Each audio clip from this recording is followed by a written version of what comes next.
Perang antara Rusia dan Ukraina masih berlangsung seiring berjalannya waktu. Eskalasi yang terjadi justru semakin tinggi. Nah, beberapa wilayah di Ukraina diklaim telah dikuasai pasukan Rusia. Di tengah kondisi yang masih tidak menentu, Presiden Joko Widodo justru melakukan kunjungan ke dua negara yang sedang berkonflik. Nah, apa yang menjadi tujuan utamanya dan benarkah Indonesia akan menjadi juru damai dari perang Rusia-Ukraina? Apa yang ditawarkan Indonesia untuk Ukraina dan Rusia? Insight akan membahasnya bersama saya, Desi Anwar.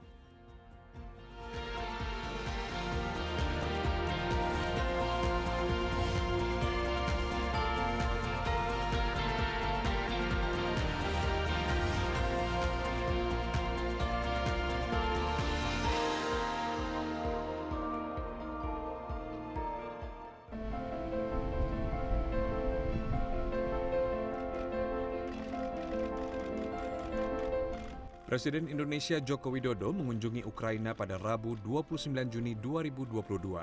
Dalam pertemuan bilateral Indonesia dan Ukraina di Istana Mariinsky, Kiev, Ukraina, Presiden Jokowi menyatakan kunjungannya bersama delegasi terbatas ke Ukraina merupakan manifestasi kepedulian Indonesia terhadap situasi di Ukraina.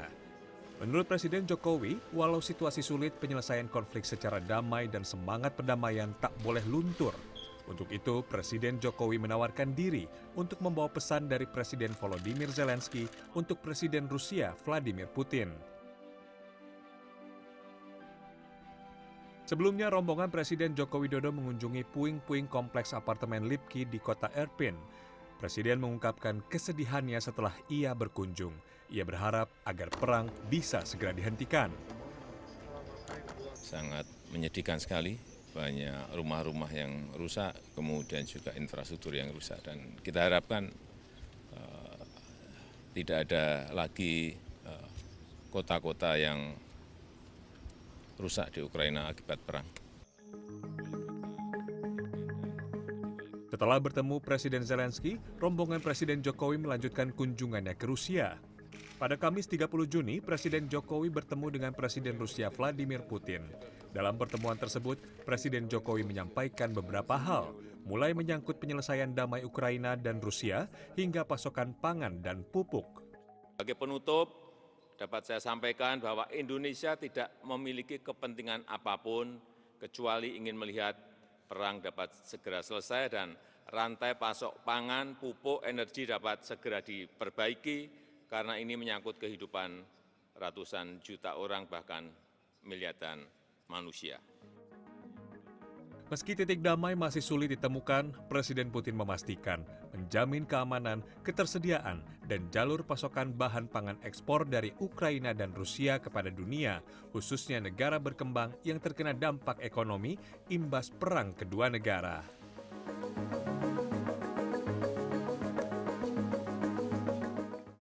Presiden Indonesia Joko Widodo menjadi sorotan dunia. Presiden Jokowi datang dan menemui Presiden Ukraina dan Presiden Rusia di tengah perang yang masih berkecamuk di wilayah itu. Menteri Luar Negeri Retno Marsudi sudah mengkonfirmasi misi yang dibawa adalah perdamaian untuk kedua kubu.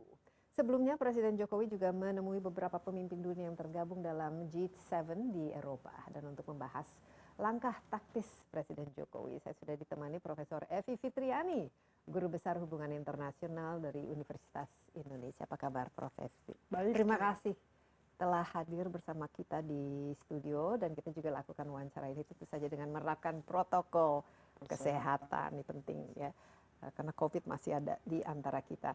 Nah, Prof. Evi, ini sudah selesai sepertinya kunjungan Presiden Jokowi ke Rusia dan Ukraina. Jauh sekali ya perjalanannya, luar biasa. Dan menurut saya ini sangat menarik karena selama ini mungkin yang namanya kebijakan luar negeri atau foreign policy Indonesia selama 2 periode ini kurang terlalu menjadi perhatian lah istilahnya oleh pemerintahan Jokowi. Tapi kali ini jauh-jauh langsung ke Ukraina, bertemu dengan Presiden Zelensky di sana dan juga bertemu dengan Putin di Rusia. Nah, kalau dari kacamata internasional ya, karena terus terang saya tidak terlalu melihat di TV-TV asing ya mengenai kunjungan Presiden Jokowi ke kita, lebih banyak menyorotnya lah.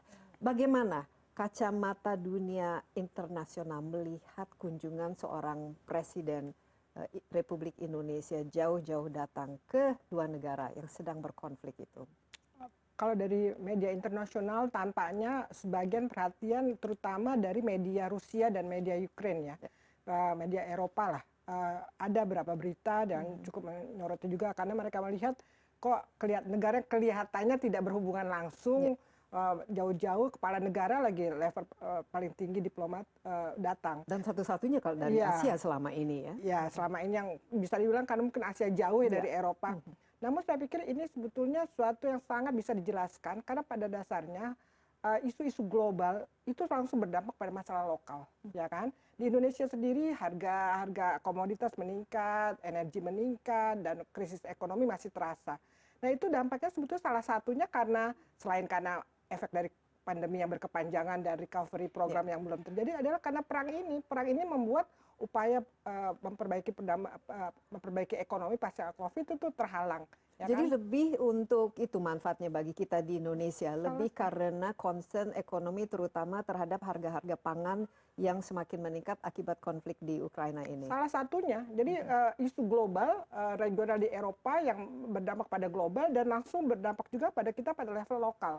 Ya itu salah satu yang bisa mendorong. Tapi saya pikir ada beberapa kepentingan Indonesia ya untuk melakukan yang paling immediate, yang paling dekat ya itu sebetulnya berdampak langsung pada masyarakat yang memang membutuhkan suatu solusi dan selama ini kita mengharapkan siapa memberikan solusi itu. Karena international cooperation itu sangat didominasi oleh negara-negara besar, G7 yang jelas-jelas malah membuat perang berkepanjangannya. Ada orang yang datang. Jadi menurut Prof ini sudah pentinglah kehadiran Jokowi ke dua negara ini, bertemu langsung dengan Presiden Ukraina dan ketemu dengan Presiden Putin ini penting.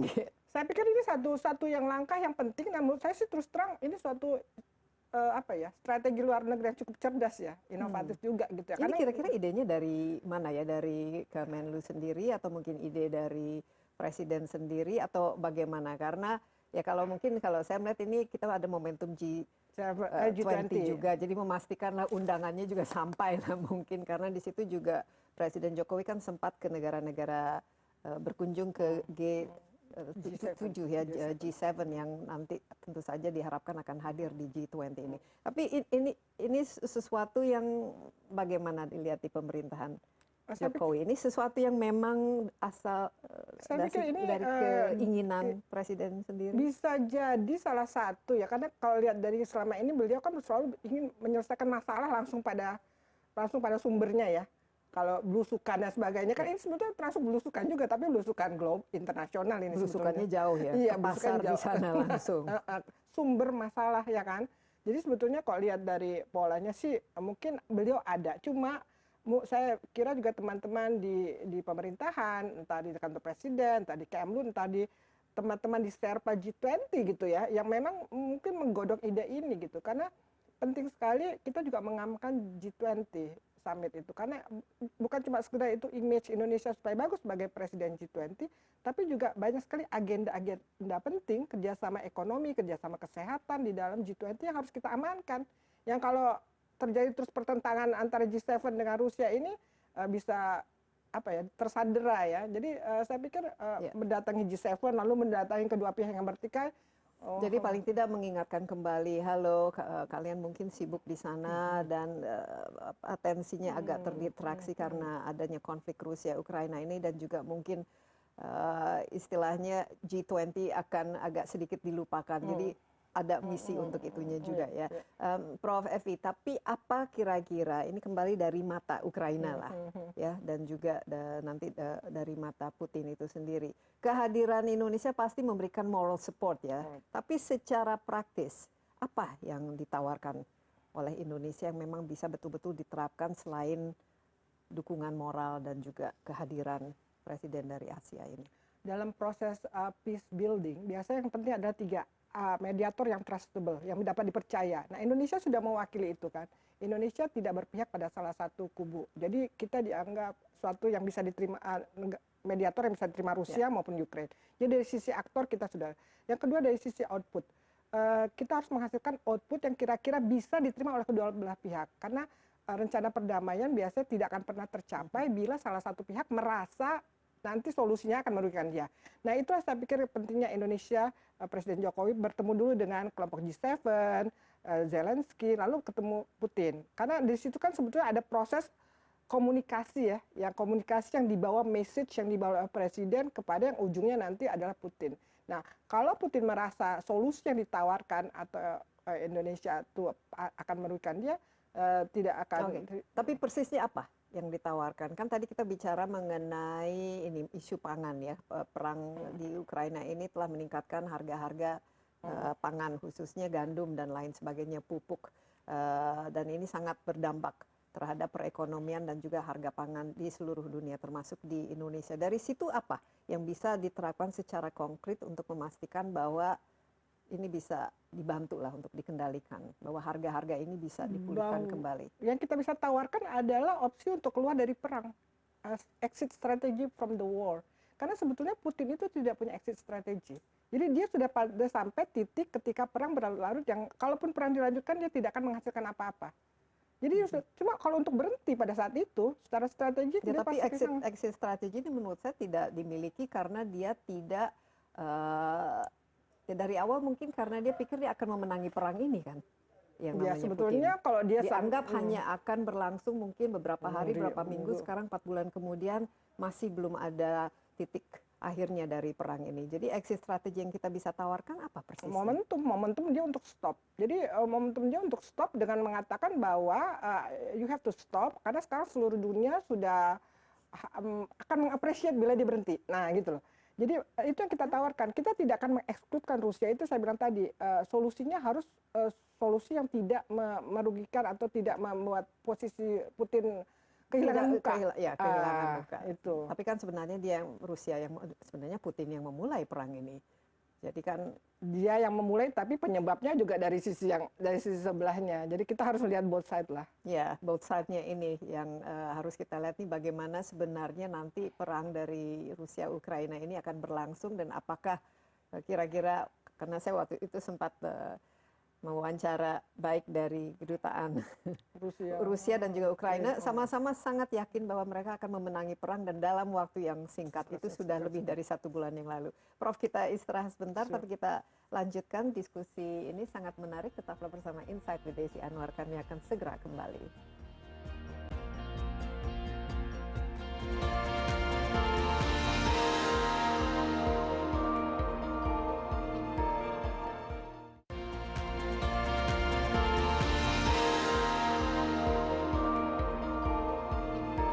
Bersama Insight with Desi Anwar, saya ditemani Profesor Evi Fitriani, Guru Besar Hubungan Internasional Universitas Indonesia. Kita membahas langkah taktis Presiden Jokowi dalam kunjungannya baru-baru ini ke Ukraina dan Rusia. Bertemu dengan dua presiden yang saat ini sedang bertikai, ya, Presiden Zelensky dan juga Presiden Putin. Dan tadi sudah disebutkan mungkin salah satu dari kenapa tujuannya itu adalah ya untuk pertama misi tadi perdamaian itu, sehingga kalau bisa kedua belah pihak segera menghentikan ya perang ini, karena ada dari segi ekonominya tentu saja Indonesia juga terdampak, harga-harga pangan di dunia juga naik karena ada blokade dan juga ada kesulitan lah bagi Rusia dan Ukraina juga untuk mengekspor pangannya, khususnya gandumnya, dan Indonesia kan juga salah satu yang kita mengkonsumsi cukup besar ya dalam hal itu.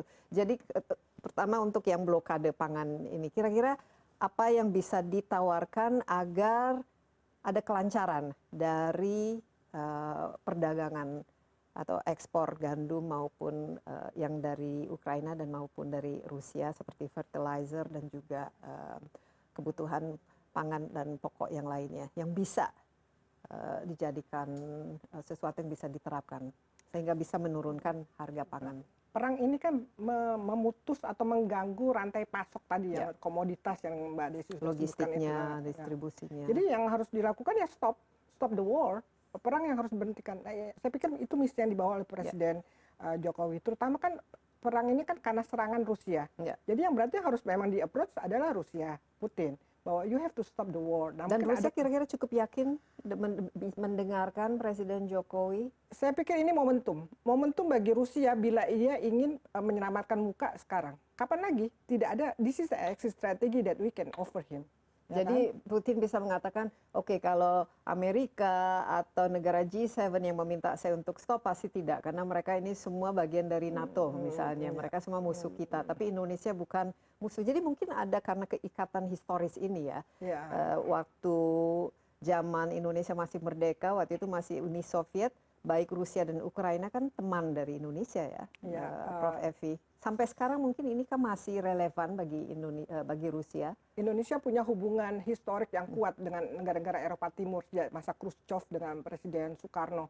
Itu sudah ada dalam sejarah kita. Jadi kita sebetulnya punya nama di mereka. Jadi kita tuh aktor yang sebetulnya bisa lebih diterima oleh mereka bila kita mewakili, kita berkata. Namun selain itu Indonesia juga kan mewakili banyak negara di dunia. Kita jelas-jelas tidak akan mewakili negara-negara yang memang anti Rusia seperti G7 dan NATO. Kita mewakili juga masyarakat lain yang berdampak. Kita secara gitu, historis kan terdampak. non-blok kan, Nah, kita non-aligned movement ini dan tidak berpihak. tidak berpihak sejak dulu, dan kita mewakili masyarakat yang lebih besar dari cuma sekedar 7 negara besar yang memang memusuhi Rusia gitu. Jadi hopefully kita lebih bisa diterima, dan kenyataan bahwa Presiden Putin mau menerima dalam kondisi itu suatu sebetulnya simbol kan. Jadi kita tawarkan sebetulnya secara simbolik juga sih. Indonesia nggak akan bisa menyelesaikan masa perang ini, tidak akan bisa. Tapi at least kita bisa minta kedua belah pihak untuk berhenti dulu tadi supaya rantai pasok logistik bisa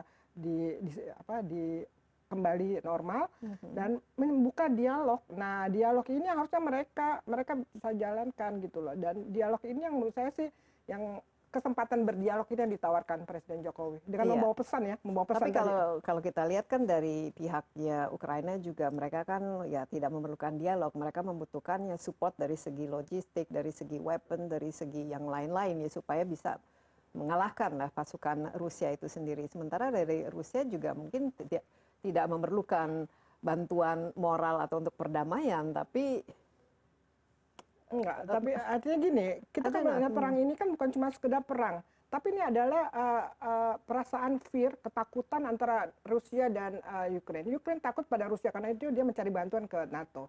Sementara akibat dia mencari bantuan ke NATO, Rusia menjadi takut. Jadi yang harus dibangun adalah justru komunikasi di antara mereka. Kalau suplai senjata yang selama ini dilakukan oleh NATO, itu cuma sekedar supaya Ukraine bisa bertahan. Tapi will not ini balik ke mengenai Rusia dan Ukraina ini karena sudah berlarut-larut berlangsung panjang karena justru dialog itu tidak jalan, Profesor Evi, dan kita lihat di sini ada pihak-pihak yang istilahnya ikut mengkompor-kompori ya, seperti misalnya Amerika Serikat dan juga NATO itu sendiri. Jadi mungkin kuncinya itu justru dari pihak-pihak mereka itu sendiri. Bagaimana Pak Jokowi sempat bertemu dengan G7, ini kira-kira efektif atau tidak? Bagaimana G7 sendiri, khususnya Amerika Serikat melihat kehadiran Presiden Jokowi baik di Kiev, tapi juga di Moskow?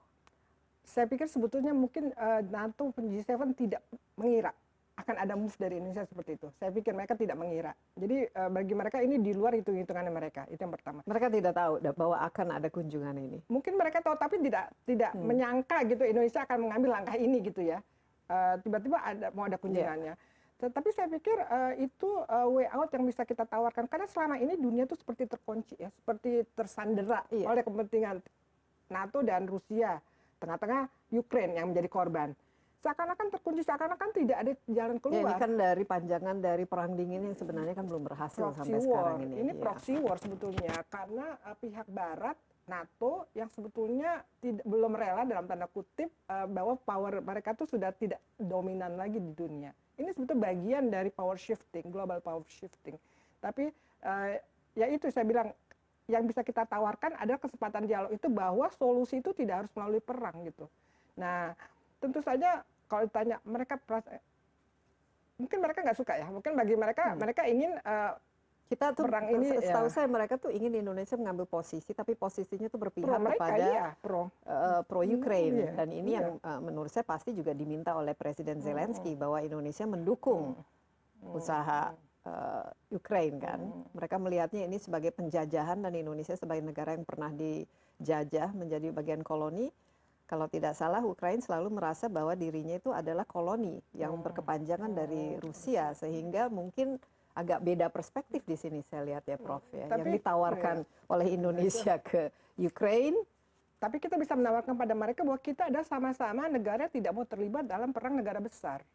Supaya kita tidak menjadi pelanduk yang mati di tengah-tengah negara besar. Itu yang saya pikir bisa di-convince oleh Indonesia kepada Zelensky bahwa kita sebaiknya tidak menjadi bagian dari perang itu, karena itu ini juga teman-teman di Asia kok ini sampai terjadi ini akan parah juga, makanya dengan jadi kalau dua gajah bertarung yang semut-semut ya. Iya, makanya kita ini jangan berpihak, yang paling udah benar tuh ASEAN dan Indonesia jangan berpihak kepada negara-negara besar ya, karena kita akan menjadi korban seperti ini gitu. Jadi sebetulnya Ukraine membutuhkan solusi itu, karena Ukraine kelihatannya mungkin karena di pinggir dekat Rusia ya langsung. Ya, kalau saya lihat justru Ukraine ingin memposisikan dirinya jadi temannya gajah yang satunya. Dia tidak mau mati kelindes, tapi mau merupakan jadi bagian gajah itu, sehingga dia justru ingin menjadi bagian dari NATO. Itu kan, ini sebetulnya Ukraine agak ada dilema juga, karena Ukraine itu sebetulnya pemerintah sebelumnya, presiden sebelumnya Yanukovych itu adalah pro Rusia. Ya, karena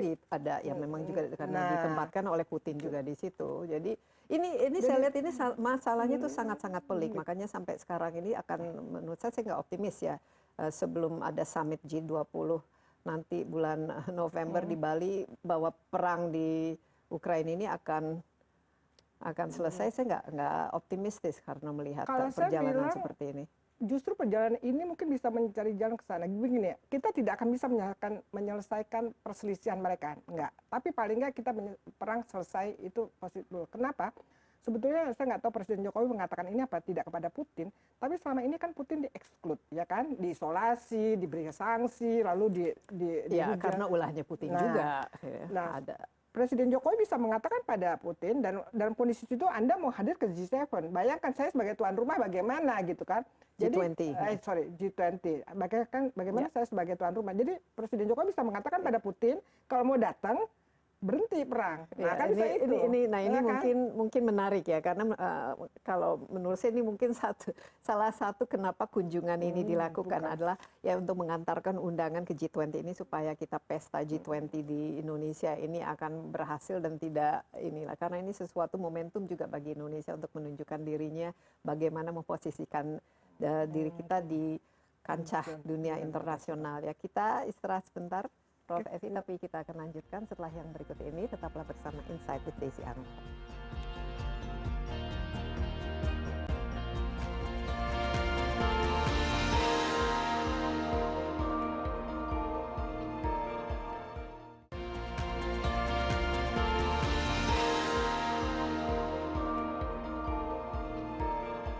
Kembali bersama Insight with Desi Anwar, ditemani oleh Profesor Evi Fitriani, Guru Besar Hubungan Internasional Universitas Indonesia. Kita membahas mengenai kunjungan Presiden Jokowi baru-baru ini ke Ukraina dan ke Rusia, dan juga kaitannya dengan presidensi Indonesia di G20 tahun ini. Prof, ini sebenarnya kan merupakan tadi momentum, dan tiba-tiba ada setelah kita sebenarnya kan bukan giliran kita ya, giliran kita tahun depan, harusnya giliran India, tapi kita terima G20 ini dan sudah dari akhir tahun 2021 kan, bulan November ya, handovernya ya, tapi tiba-tiba bulan Februari ada perang penyerangan Rusia ke Ukraina, dan seolah-olah ini semua bubar lah, perhatian itu semua difokuskan ke bagaimana negara-negara maju ini, negara G20 khususnya negara G7 yang membentuk G20 ini seolah-olah energinya sekarang lebih fokus ke Ukraina. Nah, dampaknya ke G20 ini. Ini kan undangan sekarang ya Putin bagian dari G20. Ukraina bukan, tapi undangan juga diberikan kepada presidennya.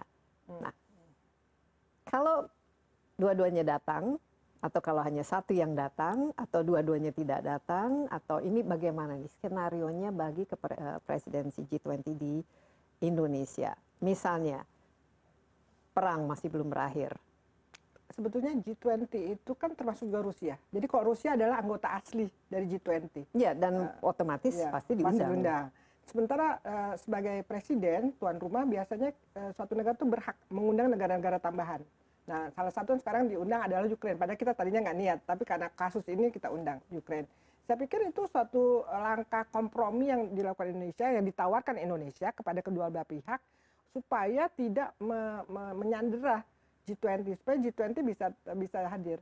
Karena itu ya sekali lagi kita harus berkompromi dengan keadaan, karena kita tidak mau G20 menjadi ajang digunakan oleh G7 untuk menghukum Rusia.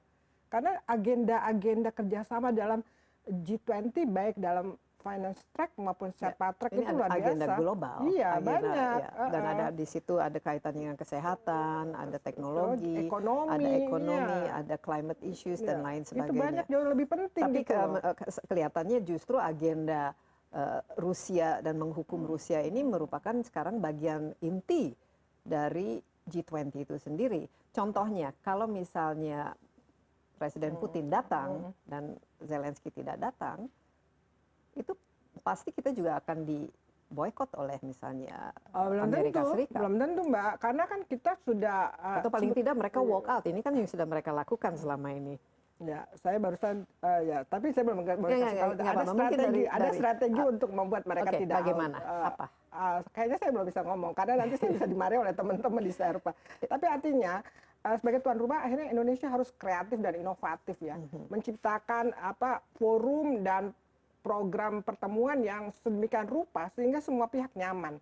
Nah, dari teman-teman yang terlibat di G20 selama ini, saya tanya bagaimana sebetulnya mereka kalau di sidang-sidang di working groups dan di engagement groups, ternyata dialog tetap berjalan. Ya, kan ada agenda-agendanya itu ya. Itu pasti berjalan, tapi di tingkat ini kan KTT-nya yang biasanya itu menjadi sesuatu momentumnya. Nah, misalnya kalau ada di situ hadir Presiden Putin, misalnya perang sudah berakhir, itu Biden menurut saya pasti dia tidak akan mau foto op dengan seorang yang dianggap sudah menjadi kriminal lah istilahnya, karena Zelensky akan mengajukan Putin kepada sebagai war crime. Ya, itu mungkin salah satu yang harus diantisipasi Indonesia. Karena KTT-nya justru kan yang kita lihat kalau dalam pertemuan seperti ini. Ya, salah satu KTT-nya pemuncak karena dia puncak ya simbolnya ya. Tapi kerjasama di belakangnya itu sebetulnya sudah berproses. Ya, selama ini prosesnya kata teman-teman sih berjalan gitu ya. Walaupun memang sebagai chair kadang-kadang harus hati-hati misalnya. Kalau Rusia ngomong di awal, yang lain ngomong belakang. Jadi jangan tengah-tengah mereka karena atau negara-negara G7 duluan, Rusia terakhir supaya nggak ketemu di tengah gitu. Jadi memang harus kreatif chairnya. Dan nanti kalau dalam summit, saya pikir summit masih bulan November ya, masih 3 bulan lagi. Tapi kalau seperti ini saya tidak yakin kalau perang akan berakhir dalam 3-4 bulan ke depan ya, kecuali ada hal-hal yang yaitu kunjungan Presiden Jokowi sangat efektif sehingga kedua presiden merasa kita perlu damai. Saya pikir ini salah satu momentum di mana semua pihak bisa menyelamatkan mukanya. Ini tawaran dari Indonesia supaya semua pihak bisa memberhentikan perang. Berhenti dulu deh perang, lalu mencari solusi dan membuka jalur dialog. Itu dulu aja sampai bulan November. Dan saya pikir ini momentum. Kalau mereka nggak mau ya nggak bisa. Nah, makanya saya pikir salah satu yang tadi yang harus dikatakan Presiden Jokowi pada Presiden Putin itu, kalau memang Anda sangat ingin datang dan kami juga sangat ingin Anda datang, ya Anda berhenti perang. Tapi itu sebenarnya diharapkan tidak datang dong kalau begitu, karena kita mengharapkan mereka datang kok. Kita mengharapkan Putin datang. Kita insist Putin datang karena kita melihat juga it's not fair gitu loh. Karena kalau lihat sumber-sumber perang itu kan sebetulnya salah satu yang men-trigger perang kan negara-negara besar. Coba perang ini siapa yang paling diuntungkan dari perang ini? Putin? Enggak juga. Rusia, Ukraine hancur karena perang ini. Rusia rusak namanya, image-nya rusak, sumber ekonominya juga rusak dan penduduknya juga tertekan. Yang diuntungkan siapa? Western military complex, industrial military complex, negara-negara Barat yang punya industri senjata. Ya, Amerika Serikat yang paling besar. Makanya yang diuntungkan mereka sebetulnya. Iya, tapi kembali lagi ke G20 ini karena ya di mana-mana, Prof. Evi kan kita tahu kalau summit apa ya memang summit kalau meeting-meeting yang levelnya itu mungkin lebih ke birokrasinya lah dialog, tapi yang paling penting itu kan KTT-nya. Karena inilah simbolis dari keberhasilan suatu event itu. Kita lihat Indonesia itu sudah beberapa kali melakukan summit dan selalu berhasil, non-aligned movement, ya KTT APEC, ya.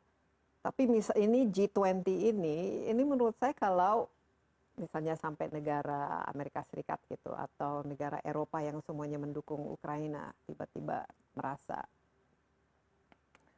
kita kembali lagi ke tujuan G20. kok Putin diundang gitu dan mereka nggak mau duduk bersama di satu meja. Tujuan mendirikan G20 2008 adalah justru membantu G7 karena waktu itu mereka krisis dan mereka tidak bisa melakukannya tanpa bantuan negara emerging forces. Itu tujuan G20.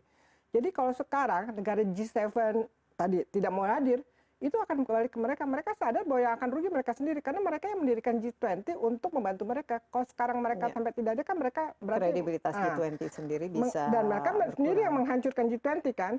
Nah kalau kita lihat dalam pertemuan G7 kemarin bukannya mereka sudah sepakat akan hadir, udah ada komitmen itu. Itu kan waktu Presiden Jokowi datang mengundang, mereka bilang mereka sepakat akan hadir. Itu yang saya baca di media-media. Jadi saya pikir itu suatu semacam apa ya, trust building yang sudah dibangun Indonesia ya. Ya, semoga semuanya hadir, semoga semuanya baik-baik saja. Kalau Presiden Ukrainanya juga hadir, kita bisa menjadi one big happy family. Tapi ya tadi memang nanti nggak terlalu optimistis. Meeting settingnya harus hati-hati sekali itu pasti. Ya, ada kita awkward nanti kalau nggak. Ya, very awkward ya. Prof. Evi, tapi ini mereka kan mengharapkan sebenarnya kedua belah pihak ini kan perang ini betul-betul akan berakhir dengan cepat. Ya, bahkan dalam waktu mingguan ini kalau drag on terus-menerus dengan casualty atau jumlah korban dan jumlah kerusakan lebih banyak lagi, ini kan tidak bagus untuk semuanya. Ya. Dalam hal ini, melihat G7 sendiri, approach mereka kepada Ukraine yang betul-betul fokus untuk membantu Ukraine, tapi pada waktu yang sama saya lihat bantuannya itu tidak terlalu efektif untuk membuat Ukraine bisa mengalahkan Rusia. Apa sebenarnya yang terjadi? Nah itu yang saya katakan tadi, Ukraine ini cuma menjadi bidak kalau dalam catur ya, karena ini proxy war. Sebetulnya yang berperang itu antara Rusia dengan NATO, dengan negara-negara Amerika dan sekutu-sekutunya di Eropa. Jadi saya pikir Ukraine itu menjadi semacam apa ya, spion aja iya, mungkin dalam percaturan. Bidak. Jadi kalaupun dibantu itu dibantu sebisanya mereka. Dan coba perhatikan bantuannya. Bantuannya pasti dalam bentuk sekian miliar US dollar, tapi dalam bentuk senjata. Senjatanya dibuat di mana?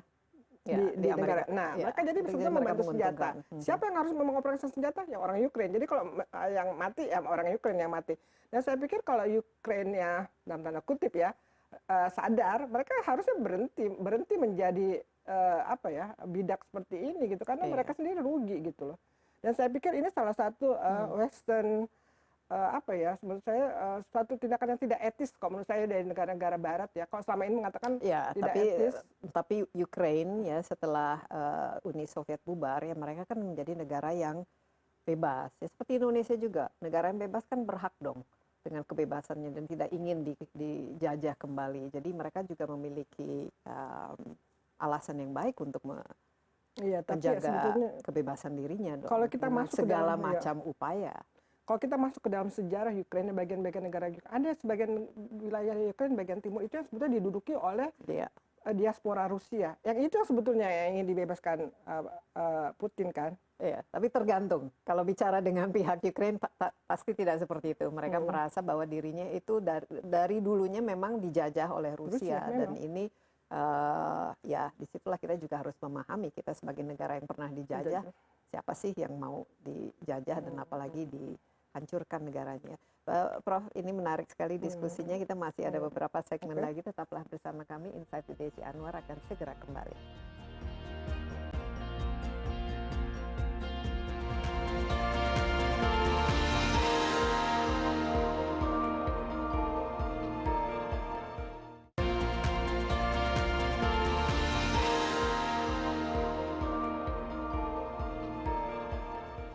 Kembali bersama Insight with Desi Anwar. Saya ditemani Profesor Evi Fitriani, Guru Besar Hubungan Internasional Universitas Indonesia. Kita membahas mengenai perang yang masih berkelanjutan di Ukraina dan juga lawatan Presiden Jokowi baru-baru ini dengan misi perdamaian, dan kita harapkan juga cukup efektif ya untuk menyadarkan kedua belah pihak bahwa war is not the answer. Perang harus segera dihentikan karena tentu saja merugikan diri sendiri, menghilangkan nyawa dan juga merusak seluruh tatanan global termasuk perekonomian, dan Indonesia juga merasa terdampak ya karena harga pangan juga semakin meningkat, dan juga Indonesia sebagai presidensi G20 tentu menginginkan semuanya duduk bersama di Indonesia, negara-negara yang tergabung dalam G20 termasuk Rusia itu sendiri, untuk mendiskusikan sebenarnya masalah yang jauh lebih penting, masalah global seperti climate issues ya, perubahan iklim, ada masalah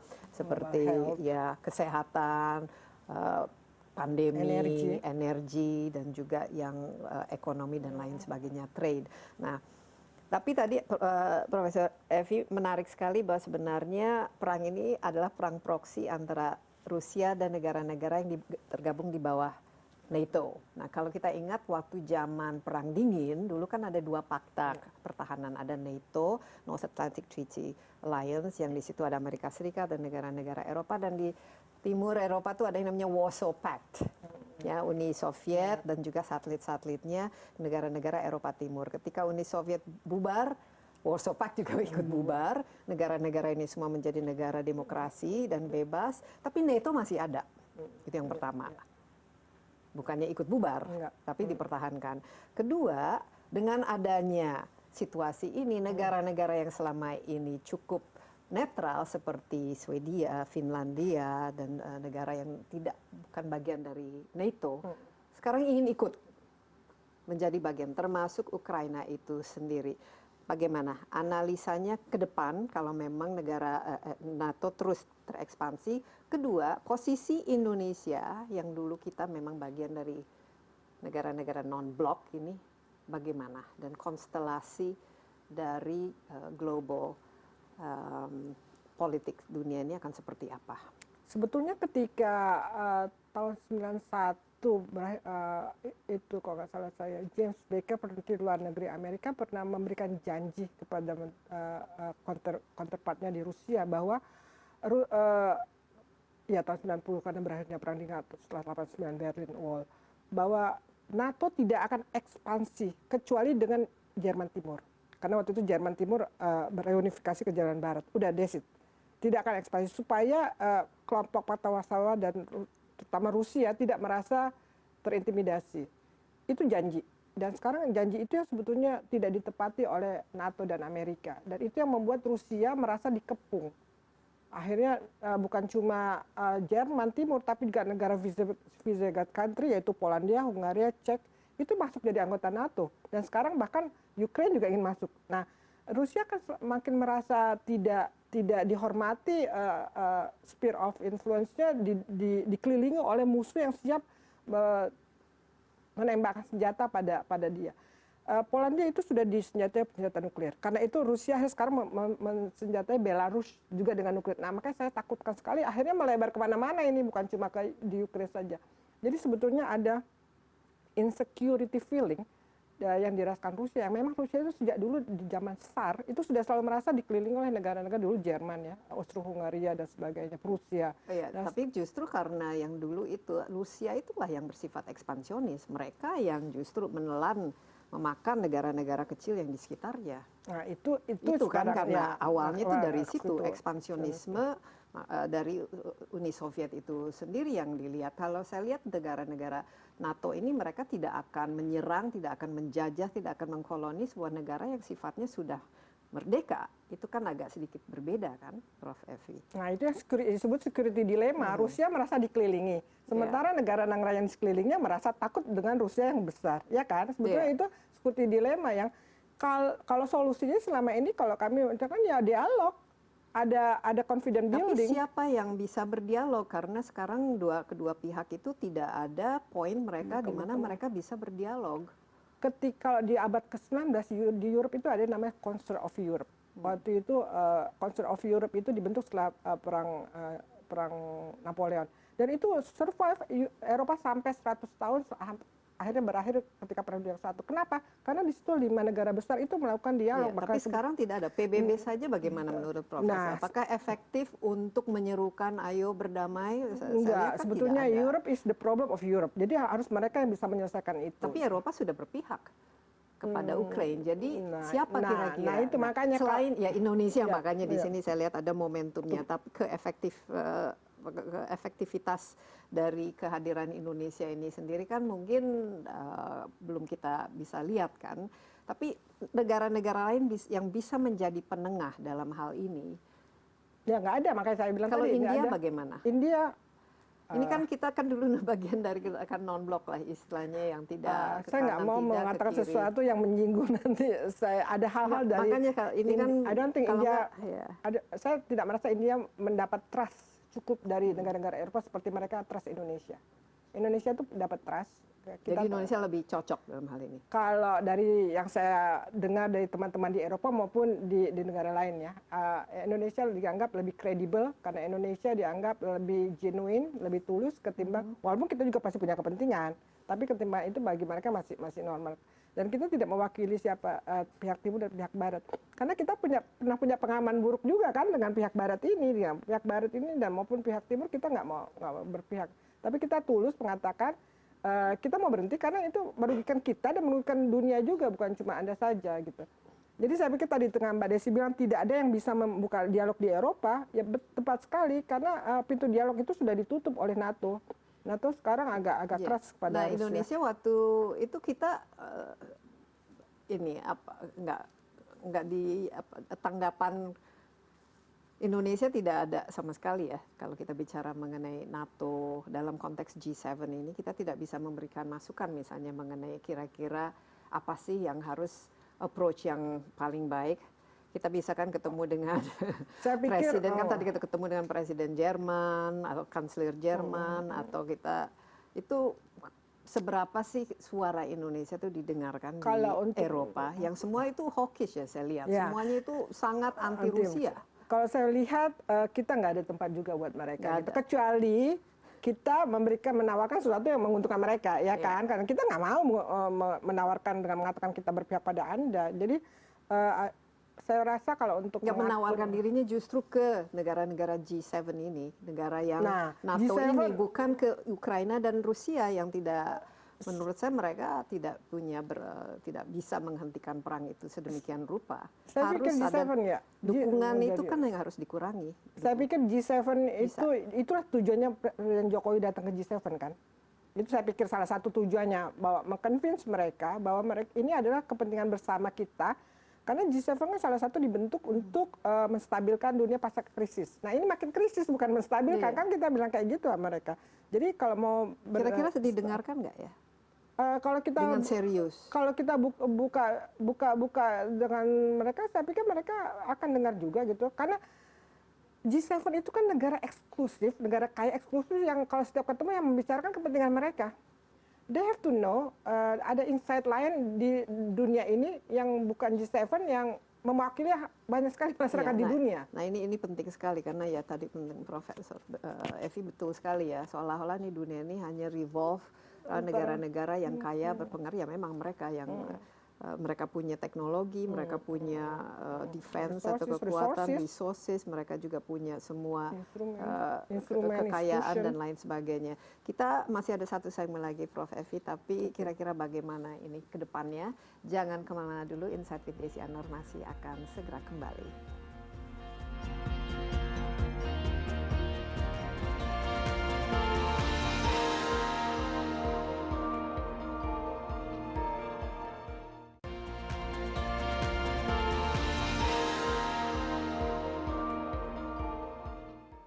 Kembali bersama Insight with Desi Anwar di studio. Saya bersama Profesor Evi Fitriani, Guru Besar Hubungan Internasional Universitas Indonesia. Kita membahas kunjungan Presiden Jokowi baru-baru ini ke Ukraina dan juga ke Rusia, ya dua negara yang sekarang terlibat dalam peperangan yang kita harapkan juga bisa segera selesai dan misinya tentu saja untuk perdamaian karena ya sangat-sangat penting dampaknya dari peperangan itu ternyata telah membawa banyak sekali ya masalah, salah satu termasuk dari segi ekonomi, harga-harga pangan dunia juga semakin meningkat dan tentu saja ini mempengaruhi ya pertumbuhan kita semua. Prof. Evi, tadi kita sudah melihat Presiden Jokowi berkunjung ke Ukraina, bawa misi perdamaian, ayo berhenti perang, ke Rusia dengan Putin, ayo berhenti perang. Tapi kalau saya lihat begini, kalau ke Ukraina, ayo berhenti perang, pasti Ukraina mengatakan loh yang mulai Rusia. Benar. Kasih tahu sama Rusia dong suruh berhenti.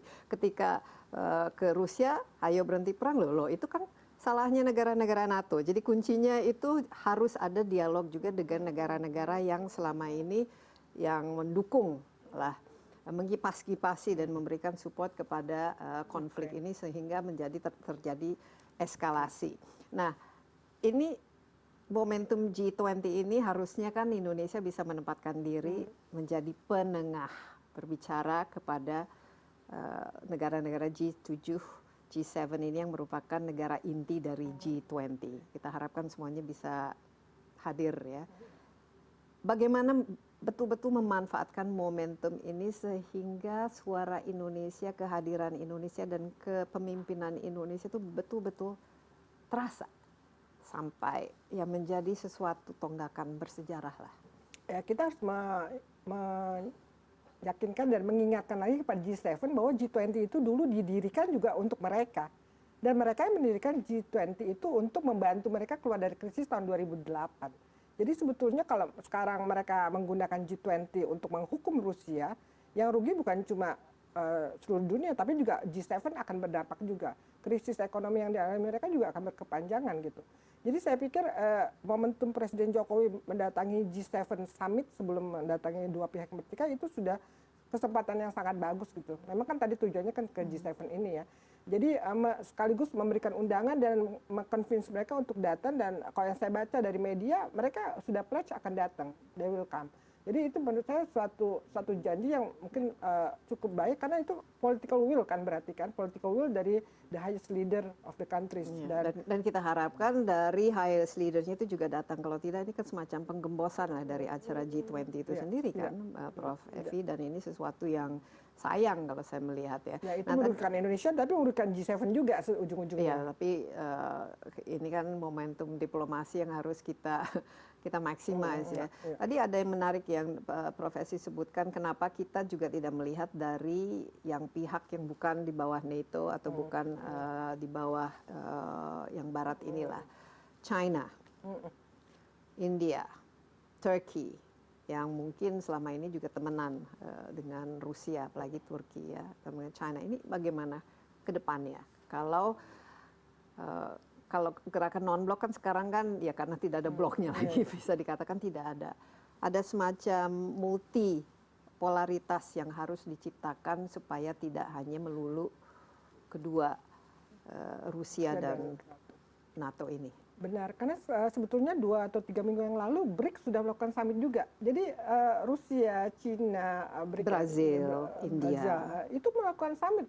Cuma memang tidak terlalu kedengeran ya. Nah ini bagaimana supaya gaungnya juga lebih. Mereka sudah melakukan dan itu membuktikan bahwa Rusia sebetulnya banyak supportersnya juga gitu. Dan negara-negara, kalau kita lihat negara-negara BRICS ini ada negara-negara yang selama ini tidak puas dengan tata kelola dunia di bawah G7. Ya kan, karena pasca Perang Dunia Kedua dengan Bretton Woods System dan Bretton Woods Institution, World Bank, IMF segala, G7 sudah menguasai tata kelola dunia dan banyak sekali negara merasa dirugikan. Termasuk gitu. Indonesia. Termasuk Indonesia itu sama itu iya, dan banyak sekali negara berkembang. Kalau welcome lah, cukup senang kalau ada blok lain atau ada fokus lain. Kita menjadikan itu sebagai alternatif sebetulnya. Karena tata kelola dunia sekarang pasti sesuai dengan keinginan pemenang perang. Ya, dan musuhnya juga sekarang bukan Rusia. Kalau Rusia dianggap secara ekonomi tidak terlalu inilah. China. Ini kan menjadi salah satu musuh yang dianggap musuh bebuyutan khususnya bagi Amerika Serikat. Bagaimana memposisikan? Sekali lagi ini adalah bagian dari global power shift, bahwa ternyata ada negara yang bisa berkembang dan maju dan mengejar ketertinggalannya, dan kebetulan negara itu memang negara tua dalam tanda kutip ya, kebudayaan dan sebagainya, dan punya potensi mengembangkan militernya juga. Tentu saja Cina menakutkan bagi negara-negara barat itu. Tapi kalau kita lihat sejarahnya, Cina memang sudah menguasai dunia sejak 3000 tahun yang lalu gitu. Negara-negara Eropa ini kan baru setelah abad ke-16 Enlightenment period menguasai dunia. Sebelumnya ya Cina, India, dan negara-negara Arab. Jadi saya pikir kebangkitan Cina harus diterima sebagai suatu yang wajar gitu ya. Memang di dalam dunia ini selalu ada naik dan turun negara-negara besar, major power naik dan turun. Dan sekarang dengan Amerika juga harus menyadari bahwa ternyata kejayaannya tuh hegemoniknya sudah tersaingi oleh yang baru. Saya pikir yang harus dilakukan Amerika dan negara-negara pemenang Perang Dunia Kedua adalah mengadjust kepentingan mereka, karena mereka tidak akan bisa menghalangi Cina untuk berkembang, nggak bisa. Cina nggak bisa ditahan. Iya, dan G20 ini juga misalnya kalau taruhlah digembosi oleh negara-negara G7, tapi China hadir, ini kan bisa menjadi suatu momentum juga untuk menunjukkan bahwa life goes on without those powers. Ya, Bisa itu yang sebetulnya menakutkan G7 juga. Karena sekali lagi, G20 dibangun untuk membantu mereka karena mereka tidak mampu lagi mendikte dunia sendiri. Ya. Jadi kalau sampai itu tadi terjadi, yang kita sebenarnya nggak mengharapkan, jadi G20 minus 7 ya. Jadi sebenarnya G7 ya nggak apa-apa, misalnya mereka mungkin hanya mengirim dari level-level menteri atau ke bawahnya, tapi yang 13 negara yang lain ini sebenarnya bisa membentuk suatu kekuatan yang bisa, jauh tetap lebih bisa, berarti ya. tetap bisa. Nah itu yang saya bilang, itu juga posisi tawar Presiden Jokowi ya. Karena Anda datang atau tidak, G7 akan tetap summit. Ya, G20 akan tetap summit gitu. Prof. Ini terakhir, lebih menurut Anda melihat ini suasana seperti ini ya, perlu nggak Putin datang ke Indonesia dan kira-kira apa? Saya pikir perlu. Kalau saya dari sisi saya perlu. Kenapa? Harus ditunjukkan bahwa ada kekuatan di luar G7 yang bisa meng-counter G7 gitu. Jadi tapi kekuatan itu harus bisa kita appease, kita rangkul. Jadi penting. Tapi bukan berarti kita berpihak kepada Putin dalam hal ini. Karena memang Putin lah yang memulai perang ini di Ukraina. Iya. Jadi sebaiknya sih Putin tetap hadir ya, dan untuk menunjukkan juga bahwa dunia tadi life goes on without G7. Oke, Prof. Terima kasih, menarik sekali diskusi ini. Mungkin dianggap jauh ya ke Ukraina dan ke Rusia, tapi ternyata relevansinya, dampaknya sangat-sangat terasa. Apalagi tahun ini Indonesia presidensi G20, jadi negara-negara ini akan datang berbondong-bondong ke Indonesia, yang kita harapkan menjadi momentum bagi Indonesia menunjukkan ya kedewasaan dan kredibilitas diplomasinya. Sekali lagi Prof. Evi, terima kasih atas insight-nya, dan demikian Insight with Desi Anwar kali ini. Anda juga dapat menyaksikan tayangan ini di cnnindonesia.com dan di YouTube CNN Indonesia Insight with Desi Anwar. Jangan lupa masih ada COVID di antara kita, jaga jarak, rajin cuci tangan, pakai masker, dan hindari kerumunan. Sampai jumpa, stay safe, bye-bye.